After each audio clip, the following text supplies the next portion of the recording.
Well, first of all, good afternoon, ladies and gentlemen. Welcome to FEBRABAN TECH 2025. And today, we're going to address an issue which is the tokenization of assets. Tokenization of assets is transforming different markets because it converts real-world assets into tradable tokens. This involves transparency, sensitivity. Some examples. In the real estate market, the properties are fractioned, allowing investors to acquire shares that are smaller, more acceptable. In the collector's market, works of art are being tokenized. Valuable pieces, ag commodities are also going through this process. Investors negotiate fractions of future harvests in a much more efficient manner. There are other limits for this kind of training and for this tokenization to move forward. We will invite specialists who are at the front line of this market, specialists from financial markets and other industries to share their experiences and the lessons learned. Without further ado, I would like to invite to come up to the stage Ariel Ernesto Scaliter, co-founder and CTO of AgroToken. Welcome. Jaime Chataki, Senior Head of Digital Assets and Blockchain from Santander Bank, Brazil. And Rafael Dias Sabino, National Superintendent of IT Architecture of Caixa Econômica Federal.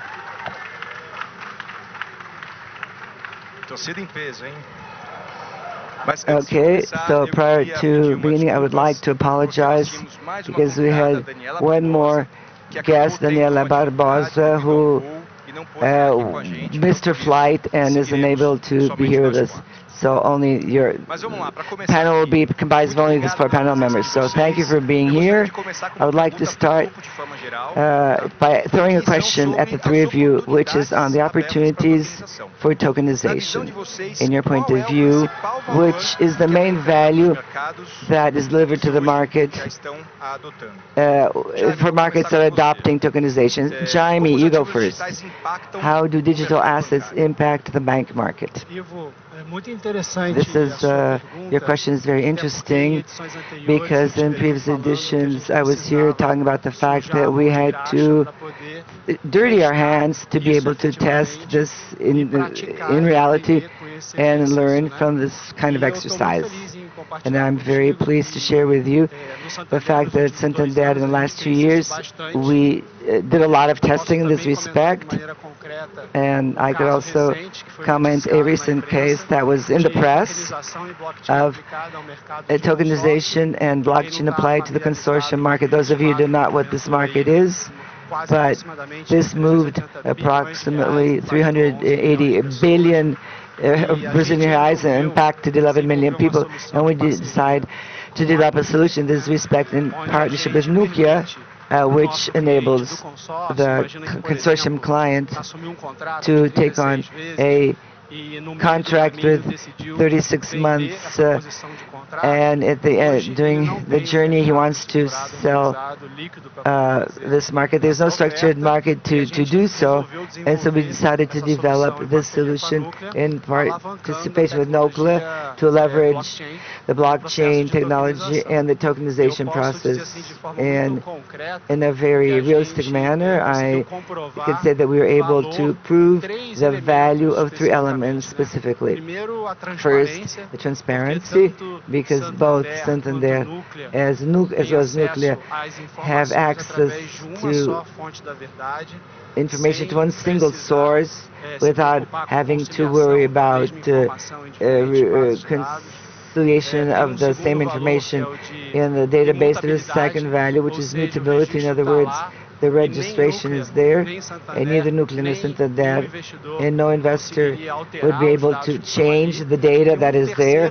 And the third element that is very important is that the consequence of these other 2 other elements, which is traceability, because if it's transparent and unchangeable, it doesn't matter whether someone wants to trace the events that happened 5 or 10 years ago. In that process of auctioning off the consortium, this is very easy. The tracing is very easy, so it's a very convenient way to provide the client with access to the secondary market. So these are three elements that I wanted to share with you. Rafael, your turn now. The blockchain and the ledgers have had positive impact on the IT teams, on the market. Well, we have seen that the impact is already here. We have seen this in markets that are consolidated, such as the housing market and the funding for real estate ventures. And this has also opened up new opportunities, which is the tokenization to open up other funding options. In this context, we have run tests with the technology under the context of the two phases of DREX, and we also done this outside of the DREX context, and we have done this with other partnerships, and we have had considerable success. As for the teams, the organization of teams, what we have seen is that both IT as well as the business areas have to understand to what extent the technology can be used for the existing markets. And so this has resulted in the fact that the partnership arrangements, more and more such arrangements have been created. So in terms of DREX, we work with the consortium, Caixa plus TM, but for tokenization projects, we have a set of other partnerships. Recently, we invited a startup which has this portfolio of digital assets, so we partnered with this startup, and then recently we set up a partnership with Co-Ledger to incubate blockchain and tokenization projects within the bank. So this movement is something that other players, market players, have engaged in, which shows that the market is mature to establish this kind of technology with the bigger bank institutions. Okay, I would like to go beyond the financial sector and ask Adia, tokenization, does it increase wealth and the liquidity of the sectors that adopt tokenization? What's your opinion? Well, I think yes. The answer is yes. Liquidity depends on the following, on the attributes of the asset. But you have assets that are difficult of being transformed into financial assets and are of being used as financial assets, as collateral. I'll give you an example, since we're at the forefront. Let's say you're a farmer and you want to get a bag of soybeans, and you go to Starbucks and buy a Frappuccino and pay for it with 32 kilos of soybeans. Of course, you're not going to be able to do that. You're not going to leave your bag of soybeans on the counter of Starbucks, right, to get a cup of coffee. Now, if you want to go to the bank with a bag of soybeans and leave that as collateral to buy something, that's not impossible as well. So the fact that you can transform real assets into digital assets, the fact that you can aggregate attributes to these digital assets that are based on real assets, which allow everything to be transformed into financial assets, automatically creates more liquidity opportunities and more wealth opportunities as well. So we think of blockchain as a tool of transformation between real assets and financial assets. The digitalization is part of this tool. However, we can aggregate many other attributes that convert this asset. So you're always going to want a better asset rather than a worse asset. A better asset will have more liquidity than a poorer asset. So conceptually, if you tokenize real assets, if you're able to do so, the more liquidity and the more wealth you will produce. Very well. So tokenization is related to safety, liquidity, transparency, a number of benefits. However, we have challenges as well to tokenize real assets. So let's think of what are these challenges? What challenges we have to address to move forward in this journey? So in your opinion, what are the regulatory highlights that need to evolve, technical standards or market practices that need to be defined to consolidate this ecosystem and allow us to move forward at a faster pace? And here I will start with Ariel. So Ariel, please. In our case, I think the assets that we work with, the commodities, the natural resources, land, ethanol, they are very heavily regulated. So what we have to do is represent these assets correctly to the digital world and enable that these regulations are complied with in the same way that they're complied with in the real world. We do not new regulations for regulated assets. These are not new assets. These are new forms of an asset. And as such, this is a secret of tokenizing real assets. The transfer of property happens simultaneously in the real world and in the virtual worlds, or the digital world.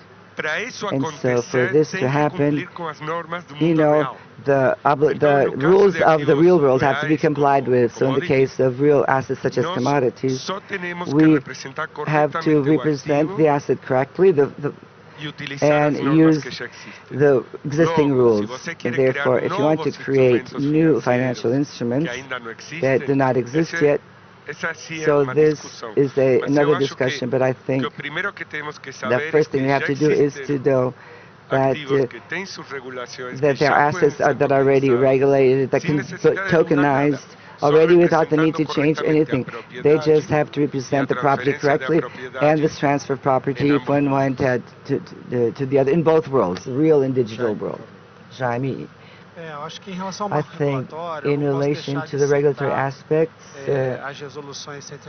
resolutions 109, 110, and 111 that the central bank submitted to public hearing recently, and this was intensely debated by the industry last semester, and this evolution is absolutely crucial, and we hope that the central bank in the course of the second semester will be able to digest all the contributions that it received to place these resolutions into practice, because they will clearly establish what are the roles and responsibilities of each participant, which possibly might become a service provider of virtual assets, and what are the commitments that this party has to take on, what are the rules of the game for those who want to participate in the highly regulated environment.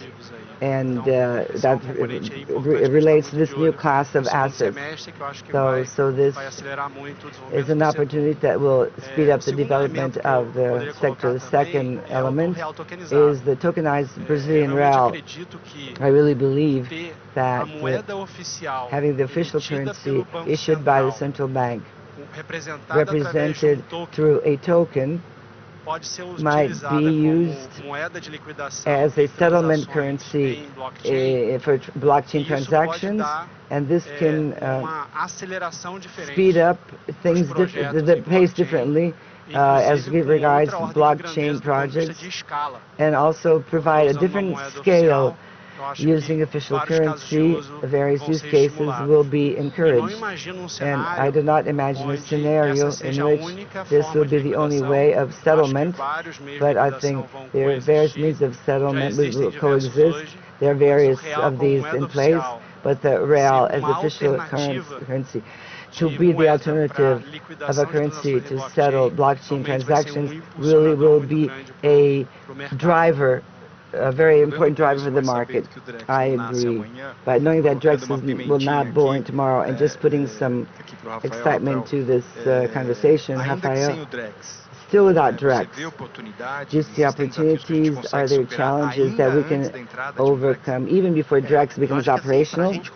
Well, I think for us to overcome these challenges, it is crucial for us to involve all the players that already existing in the current processes so that we can build up the tokenized processes under the current regulations. For example, Caixa work under GAT3, which is related to real estate transactions. And in this work group, we brought in the national operator of registrations that encompasses the registries. So in this way, you can work under the civil structure in terms of real estate property without necessarily having to go against its regulations or non-complying with these regulations, but this also meets the demands of tokenization of these assets. So we can expand this to other players involved in the process that are part of a typical real estate transaction. But this is specifically the case of Caixa. In month, we had important highlights. For the first time, we transferred a real property, the funding of a property, and the transaction was between Banco do Brasil and Caixa under the Drex environment. So this is the result of this work group that Caixa has set up. So this is under the pilot project of phase 2 of Drex, exactly. So this revolution that is coming up in the market of real estate funding, there can be various results. You can try create a whole new liquidity market. You can have other ways of tokenizing properties, real estate properties. So this is so important that recently the Exame Financial Magazine published a study by Deloitte which stated the impact of tokenization in the real estate market can come to $4 trillion. So it's a huge volume in the market. But in addition to the way it grows, this will provide opportunities to various players that are involved in this market. Any other comments related to the challenges of these opportunities? But then I would like to go to a third block. We talked about the benefits brought about by tokenization of assets. We talked about the challenges, and now let's look inwards. Let's look inwards into your respective entities. But when looking inwards, we know that traditional banks have this entire contents of the legacy systems, and from the point of view of the architecture of technology and this integration of the legacy systems, do you believe that this brings up an additional challenge, or will the tokenization of assets and the implement of blockchain technologies, can it be something that will overcome these kinds of challenges? And so I would like to start with Jaime to hear your opinion. Well, the challenge is a huge challenge. For example, in the case of Santander, Brazil, the consequence of dozens of acquisitions, so you can imagine the diversity of legacy systems that we have to deal with in the course of all these years. And the first point is, yes, there are legacy systems and legacy systems of all kinds. The good point is that in Santander we have very consistent investments to be always seeking to modernize our technological complex. Those of you who are curious about this, you can type in Gravity Santander. You will see the size of our ambition in terms of developing proprietary bank technology, 100% in the cloud. But even being at a very advanced level of technology and thinking that use cases inevitably will imply data migrating from traditional systems to in blockchain technology systems, going back and forth from one system to the other. These communication challenges are very complex. At Santander, how did we address this issue and leveraging the use cases? First of all, we designed an architecture, a modular architecture, leveraging APIs to facilitate communication. And we also developed tools to uncouple the legacy system without compromising data governance, access management, and security, which are non-negotiable elements in a company such as ours. In this way, we're able to be very successful, because we have to do this without compromising attributes such as speed, 24 hours, 24/7 availability, which are attributes that are expected of any blockchain app technology. So this is very complex, but it is possible. Rafael?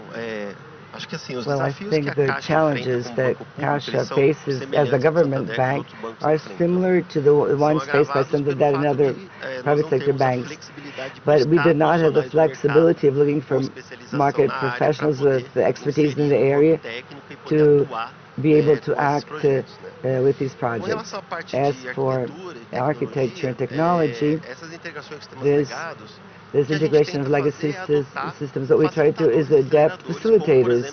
As for example, the facilitators such as the Firefly, which can simplify the connection of APIs from app 2 to app 3. So this is an accelerator that we bring inside the bank that helps to narrow this gap. As for opportunities, I brought that case, which is on the screen, to say a few words about how the opportunities are possible to be worked on. Can you see this on the screen? Se puderem projetar para a gente aqui. If you could show us the screen, please, I can see it here. Então, assim, eu até vou fazer a provocação do painel anterior, So I'm going to go back to what was said in the previous panel. We heard that the means of payment in Brazil is well established, it's in place. This case shows that that's not quite true. So here, this is an example which was something practical where we could we were able to provide a tokenized solution to solve a problem. Here, we tried to summarize this journey. It was a 12-hour journey. We went to the south of the island of Marajó to try to solve a practical problem of the Amazon region. The problem there was there is no feasibility of taking cash to the region, but very poor internet services. Only 50% of this region is covered by internet services, and river transportation is very expensive. So people, to get this money, had to travel for hours and spend more than 1/3 of the money that they were entitled to receive. So what is the result of all of this? The money that goes into the town through social policies does not break the cycle of poverty. The people do not exit the cycle of poverty because this does not encourage trade or even bank services. So what we did, we partnered with someone from our consortium. We took the solution. We were able to place in a tokenized portfolio supported by blockchain. So the social benefit was put into this portfolio. This social benefit was transferred into a card, and the card then was used in the retailers in this region. And so this is a case where we're able to materialize the use of technology to solve a real problem. So this is a case in which tokenization made this possible. So last week we published the superintendent of the financial areas presented this case and showed that in this municipal region called São Sebastião da Boa Vista in the state of Pará, the potential of increasing GDP with the adoption of this technology can make the city's GDP go up by 220%. So this is a practical case. This solves the problem of the means of payment. Circulation complements the use of the means of payment. in that specific, in our country, especially in the remote regions. So first of all, congratulations to Kasia for this advance and for this search for technological advance. And at the same time, it had huge social impact. So congratulations, Kasia, for this initiative, and I hope you have great success in this respect. But migrating to your world idea, Agro Token is dedicated to tokenizing agribusiness, which is one of the main verticals of our country. So you have hundreds of companies and hundreds of farmers and producers working with you, not only in Brazil, but also from other countries. So experience, there's a lot of experience. So what about the acceptance of this technological product? How has it worked out? Especially we think of the rural regions. We think not only of connection and advances. To what extent have farmers trusted this process? Well, it has been difficult. This entailed 4 years, very busy years with good results, but very busy ones. We made many mistakes when we started 4 years ago with the idea of tokenizing agribusiness. We thought it was very simple. It was just the producer uses grain as a currency. The producer pays for the farm with so many bags per hectare. He buys the tractor and pays for it with, it's a barter business. The grain is a currency. Grains are currency. The token represents grains. Everybody's going to use this. But this has not happened. Our initial concept did not work out. Why? Because we understood they had to take a step backwards, first of all. Because there were no documents that would establish proof of the ownership of the property, because no sales agreements were in place. So we had to step backwards, and we started to work in B2F, business to farmer. Business to farmer. That's when we started working. We started to talk to the banks, to the feedstock providers, and we said, what is the problem? How can we help to solve this problem? And that's when we had the insight.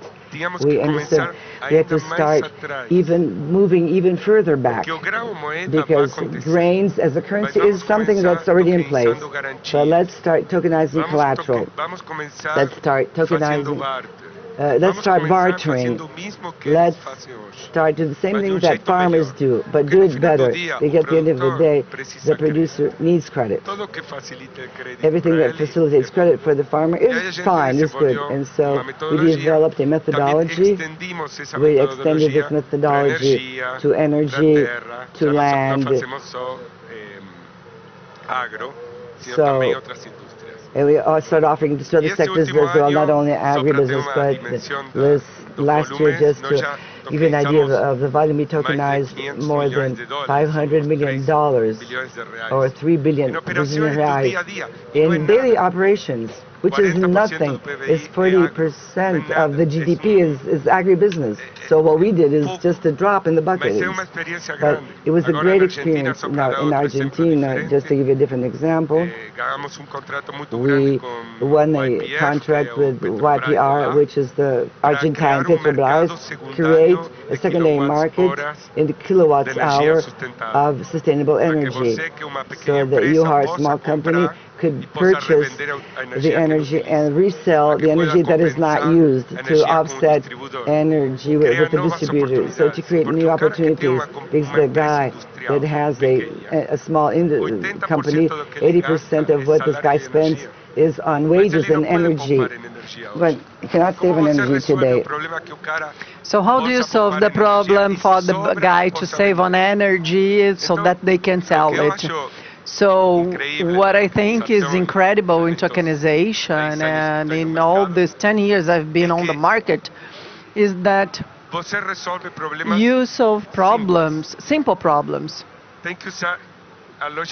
You have to use a simple logic, like the producer rent the space and they pay the rent in plantation. The small company spends 50% on energy, so do something simple for them to purchase on energy. So that's it. It doesn't matter thinking about blockchain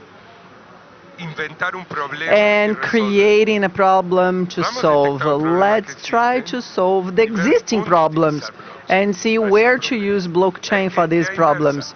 So this is the inverse logic. This is our experience. This year we have a great expectation of 90% of our business being in Brazil, and I think it is a #1 country in tokenization of assets. And we expect to keep on saving problems, but simple problems. Okay? So you won't hear from us that we created the big solution. No. We'll have simple solutions like paying rent with the soya or buying a frappuccino with corn. That's it.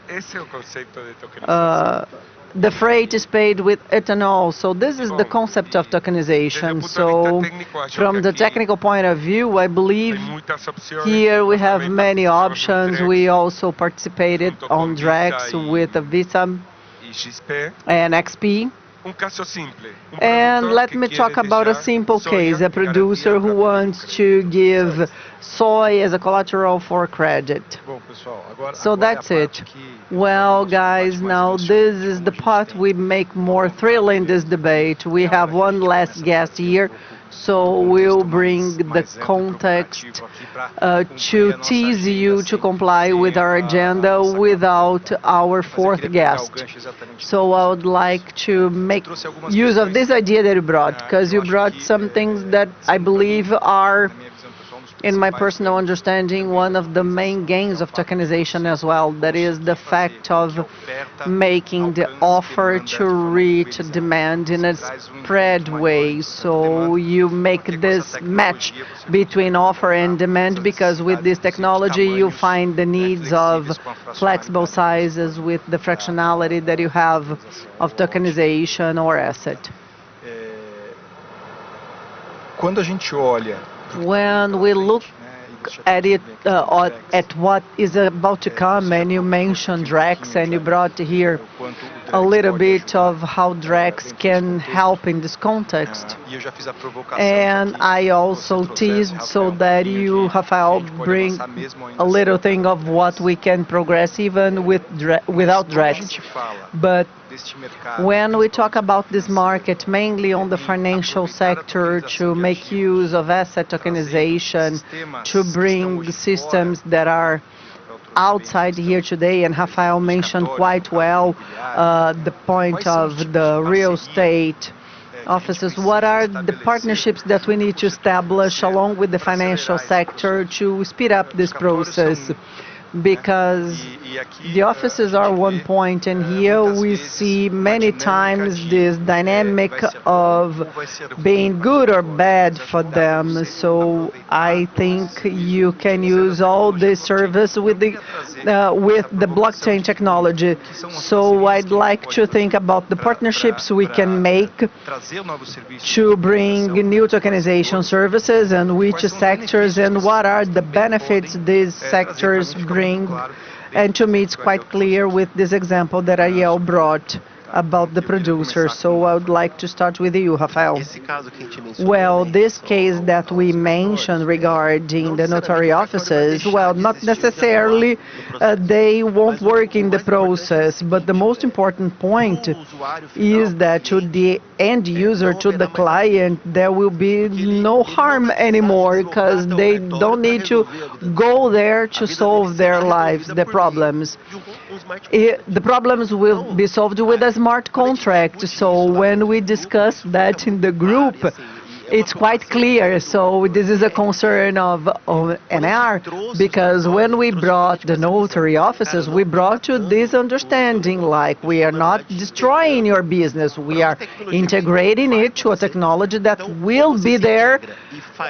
So either you integrate and add value, or you then will face the risk of being put aside. So the same discussion we have with the notary offices, we have with the secretaries to integrate the city halls. So the idea is that the taxes on real estate also have this integration with blockchain. So the main point is this. I mean, every player that understands that in the process they participate, they add value to a smart contract and to a process where the client will benefit, that is, the end user will see value. Well, we've always discussed about transparency to the user. Whenever it's transparent, it is good because there is no harm, no noise in the relation. So whenever we establish a partnership, we add value and be transparent to the user to add to the ecosystem. And dealing with the tokenization contracts that we are doing. And we have extensive presence in the automotive department, right? Yes, this is a good case, because in general, I don't believe that the main cases will be blockchain or on-chain isolatedly. Inevitably, there will be a process that will be on-chain or off-chain, and the industries are what they are. And if in a pragmatic way we want to understand that there is a transition, a continuous evolution, and there will be no breaks, we unavoidably have to think about the organizations, how they work today, because I think that we are used to playing checkers and now we're playing chess, but we need to change the pieces to play a different game. So we cannot say that in a new environment this or that organization will adapt or not. Each organization will choose their own pathway, but all have the opportunity of repositioning in this new game. In this sense, all players must be invited. So if you want to think about a use case in the automobile market, you have to invite all the elements of the chain to rethink themselves and how to play this new game, if it's interesting or not. In the case of Drex for automobile industry that we are participating, it is this way. In the battery, yes, we are talking, working with B3. I was invited to participate, and each institution will decide their pathway in this new reality. The point is, their new role won't be the same they have today, because the dynamics of the market is different. Even in Santander, we won't see them playing exactly the same role on-chain as they did off-chain. So I think time will tell that each organization is able to transform, and Santander is 150 years old, made a lot of transformations, faced two world wars, and is now facing one more challenge, and it's just one more. And if they can transform once again, they will play an important role. It is more or less my ideas. Very good. So now I would like to get the other side, the financial sector. I'd like to hear you, because you are closer to the producer. So what is missing, or what are the challenges, or what the financial sector should be more attentive or paying attention or closer? What should we progress to help them in this way? Well, I think they can help me more than I can help them. But anyways, can I give an example that has nothing to do with the agro-business, just to simplify? Well, I use the example of tourism, okay?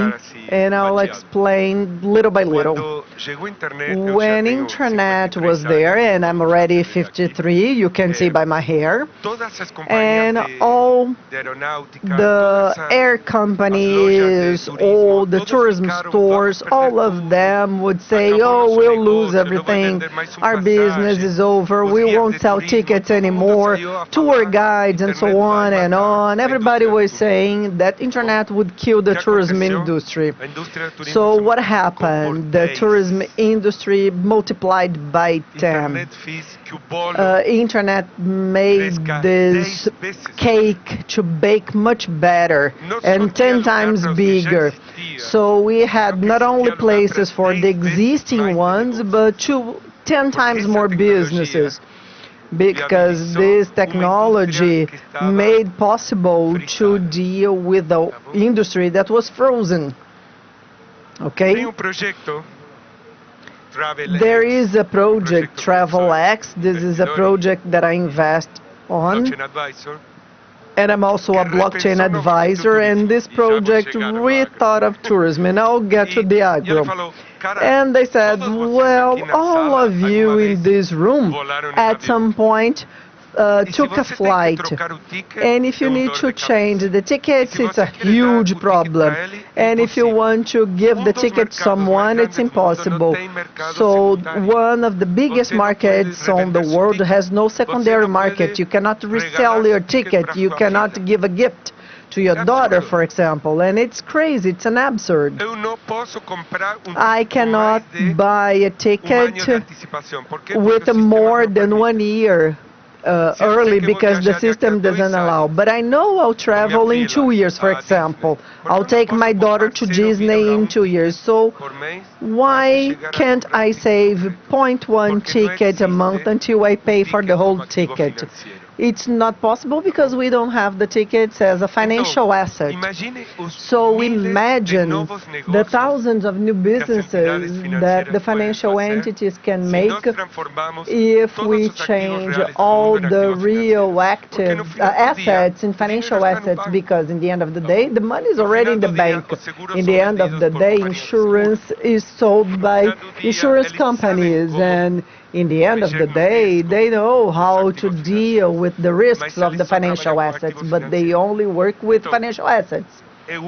So I think that it is an incredible opportunity of understanding that the cake is being baked, and you are not lose a slice of them, because the cake will be so big that everyone will be served, because we change all the real assets in financial assets, so it's multiplying by 10 the financial market, by 10 the financial market. So I'm not buying this idea that the banks won't deal with that. No, we need to work all together. We need to work all together, like the mother with the son that can purchase a tenth of the ticket a month, so that when they go to Miami, they have the money for that, and their money is in Santander, for example, so there are transactions being made. Okay, so you are talking about not only the agro token, but the chess token. Yes, we are now working with many different tokens. Okay, very nice. Well, guys, we discussed many different points here, but I think we didn't discuss safety, security, and privacy. And when we talk about DREX, we know this is the main challenge, but there we are building the representation of our currency in a tokenized way. Now looking to the systems that might be created or are being created or tested and piloted aside from DREX, do you think the technology already gives us this comfort? I mean, we are talking about a currency in specific markets, so how do you see that? Do we have points to progress, or do we have all the technological tools to ensure safety, security, and privacy to explore more this tokenization? Well, I believe that the tools we have today already allow us to give this kind of security and safety to use. And I believe the point here is always to have this understanding that participants of the transaction that we are tokenizing and the assets we are tokenizing, as we said, are facing a new market. So this new reality of understanding and spreading information is natural with the technology we are using. So we know the DREX challenge is different because it tries to reproduce a reality that today in the bank transactions already happen a lot. And the third party don't know the transaction being carried out between one and the other, which gives a conflict with this principle of having blockchain for the information available to everyone. So it's one more challenge to create this tier of security. But to other products, like products where you have a model that is even to share information that in many cases is already there, because we have many products today with this kind of sharing, like Open Finance, that we share information with our assets and our information to other banks. I believe that this point is not that critical. With the technology today, we can make this protection, this security of information, and the most important point to the end client is that they don't want their information to leak, to have an attack or something like that. They want to be secure, but it cannot prevent them to make the transactions or having the benefit of tokenization. Ivo, in terms of privacy, it is quite a complex discussion, and the trend is to simplify that a lot, right? So the first point I'd like to think of is, and having discipline to structure, is that privacy is not a binary topic, like we do or don't have it. There is a spectrum here that we need to navigate on, and adequate privacy varies according to the use case. I'll give you an example. Aside from tokenization and blockchain, if you want to sell your car, you want privacy regarding your car. No, you want to publish your car. If you want them to know and purchase your car, so you want to make your car public. Yes, you want the information to be available. So to each use case, we need to think about the information that the holder of the information wants to make public, and what is the information to be omitted, to ensure privacy. If we don't make this distinction, the discussion is almost conceptual in religions about privacy, yes or no. I'm getting old with my white hair. I don't need to prove that I'm getting older, but at some point I had to. And I had to show, and I wanted to show that I had age. I would want to make my age public. So each case is a case, as I mentioned. So we have such a reasonable equation in the sense where only data of interest to make this transaction viable are available with no risk to any legal element, whether with dealing with bank privacy or the general privacy law, data protection law. So each use case has their own reality, and privacy must be dealt with pragmatism and sobriety for each one of the use cases. Well, I loved the example of the car. I haven't thought of that. Once again, we have previous problems. We still have them. If you go to Caixa, to Santander, to Itaú, Banco do Brasil, each one is testing and defining their own blockchain, right? So there is no international standard that all banks in the world will use. No.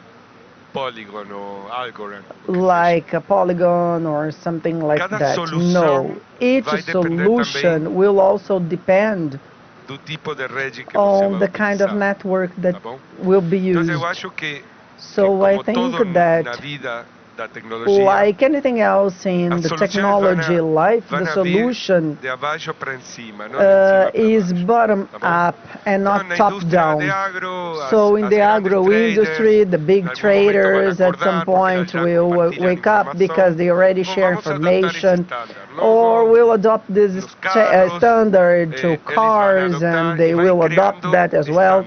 And they create standards. Once you have the standards created, you have interoperability, and you can create a skin coverage. How can I say that in Portuguese?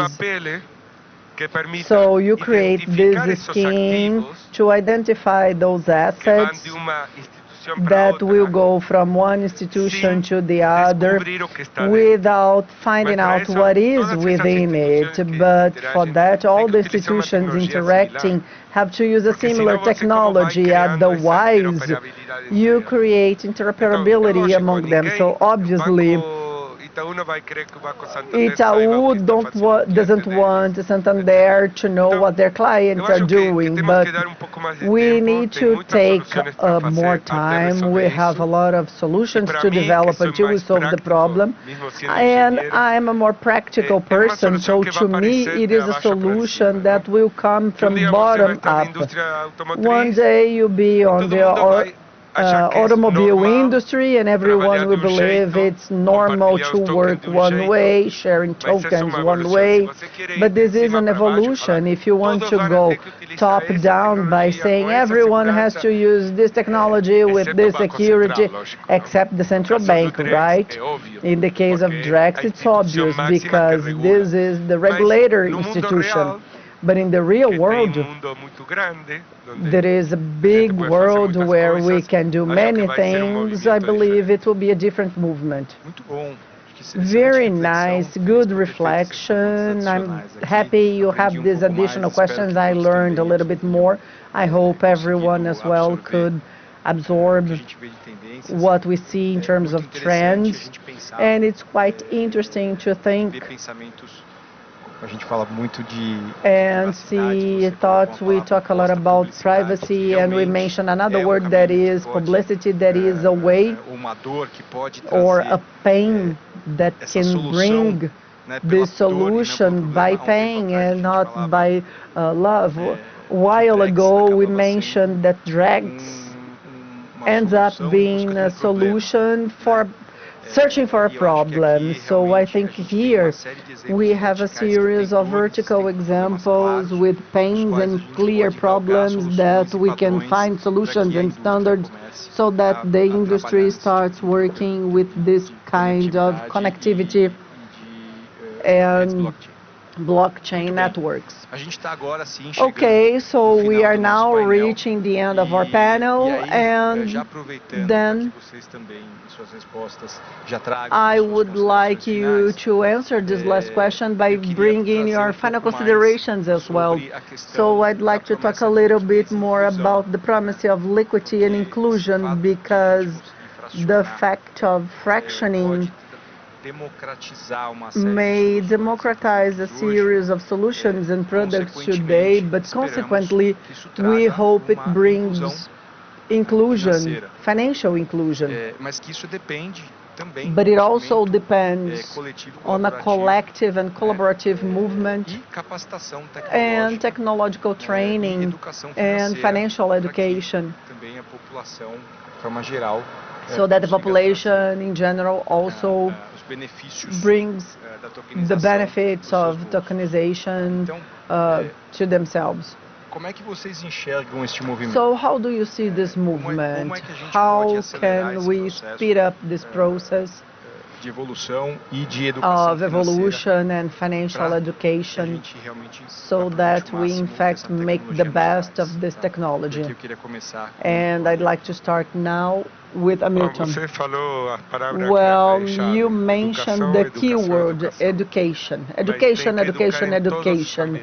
But education at all levels, in all environments, and educating those on the financial market, in the agro-business, at schools, with the children and the children. So the fact of being digital simplifies it a lot.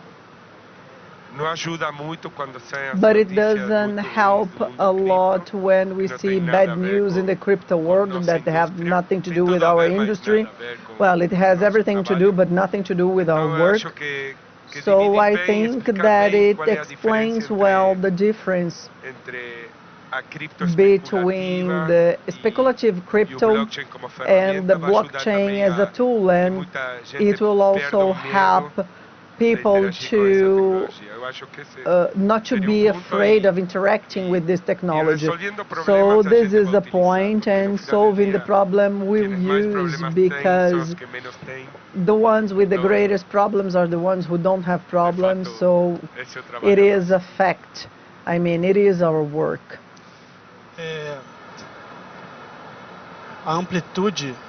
So the amplitude of the tokenization and blockchain cases are almost unstoppable. So some use cases can help in the challenge of inclusion. So I'll give the example of the capital markets to small companies. You know that it is a process, that is a current process with a certain level of automation. We have a certain level of agility and a certain level of amount of roles to be played to issue the debt in the capital market.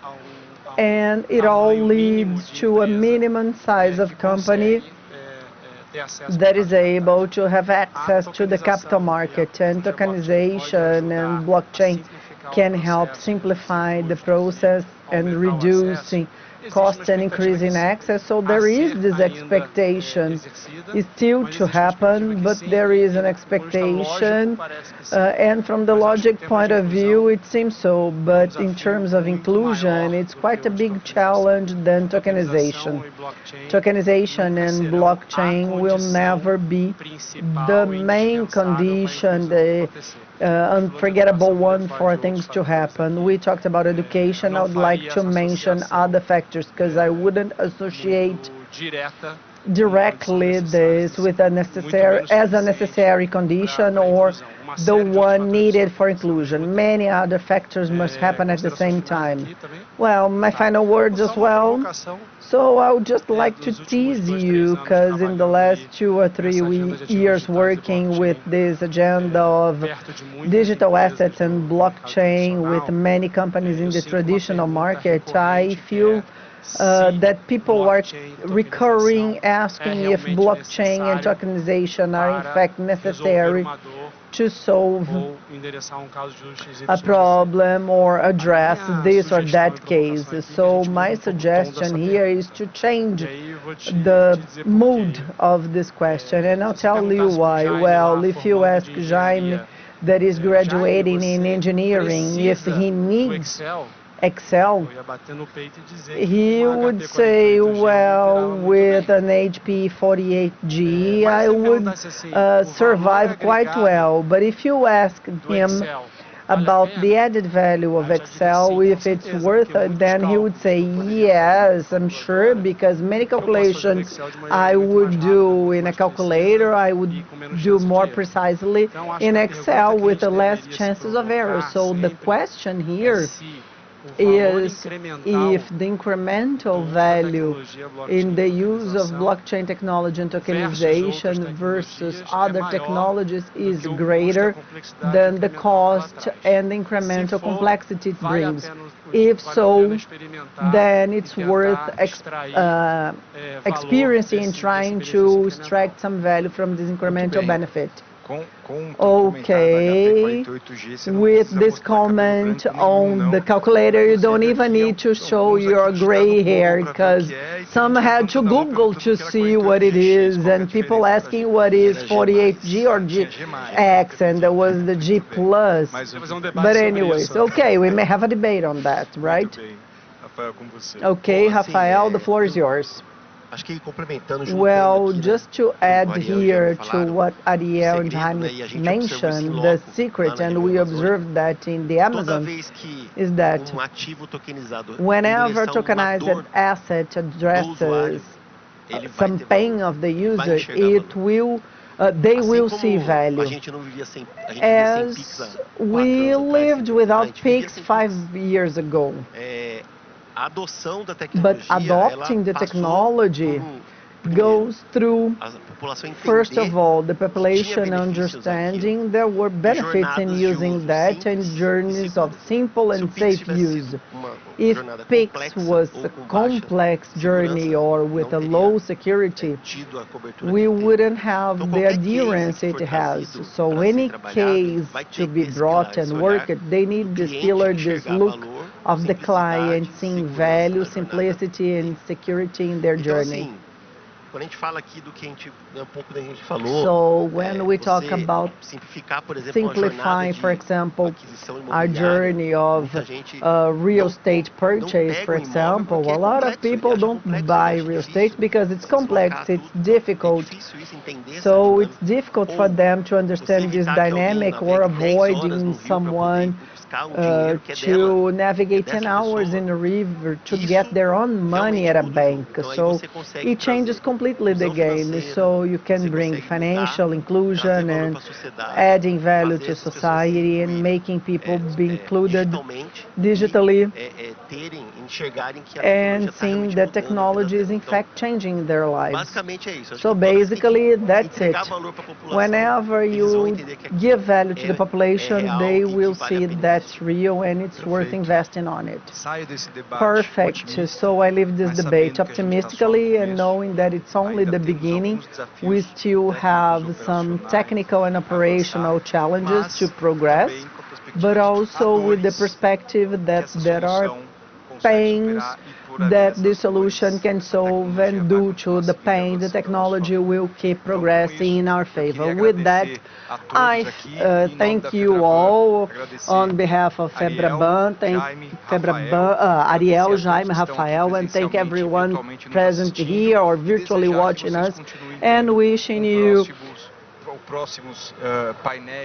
good panels on the next day and 2 wonderful days of event. Thank you very much.